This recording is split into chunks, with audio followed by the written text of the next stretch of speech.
રાજીનામું આપ્યું છે તે हाँ, ये महेश भाई भारतीय जनता पार्टी में राजीनामु आपी दीधुं। ये समाचार में जाण्या छे। डॉक्टर बाबा साहेब आंबेडकर की जन्म जयंती थी ने ये फुलारनो कार्यक्रम पत्यो पछी बीजा अन्य जे कार्यक्रमो हता ए पूर्ण थया पछी કેટલાક નજીકના મિત્રોએ મને જાણ કરી કે મહેશભાઈ ભાજપમાંથી રાજીનામું આપી દીધું છે અને મહેશભાઈને સંપર્ક કરવાનો પ્રયત્ન કરું છું, પણ પ્રયત્નો થતા નથી।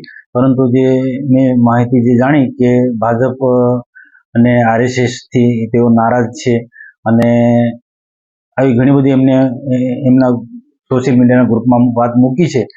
પણ એક વર્ષ પહેલા તેઓ ભાજપમાં જોડાયા અને એક વર્ષમાં ભાજપને ઓળખી ના શક્યા એવું તેમને કેવું છે, જે પણ આક્ષેપ હશે।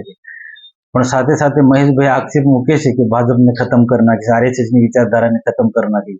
પણ મહેશભાઈ ને મારી સલાહ છે કે ભાજપને કે આરએસએસની વિચારધારાને કે રાષ્ટ્રીય વિચારધારાને ખતમ કરવાની કોઈનામાં તાકાત નથી। દિન પ્રતિદિન આરએસએસની કે ભાજપની રાષ્ટ્રીય વિચારધારા છે વધુને વધુ મજબૂત થતી જાય છે। સામેના જે પરિબળો છે એમને જોવું જોઈએ કે બધા લોકો ખતમ થઈ ગયા છે। એટલે ખરેખર એમનું જે આ જે પગલું જે છે એ ઉતાવળી પગલું છે। અત્યાર સુધી અમે બધા સાથે મળી કામ કર્યું છે। નાના મોટા કોઈ પણ પ્રશ્ન હોય તો સાથે મળીને અમે ચર્ચા કરી છે, ઉકેલવાની દિશામાં અમે વધ્યા છે।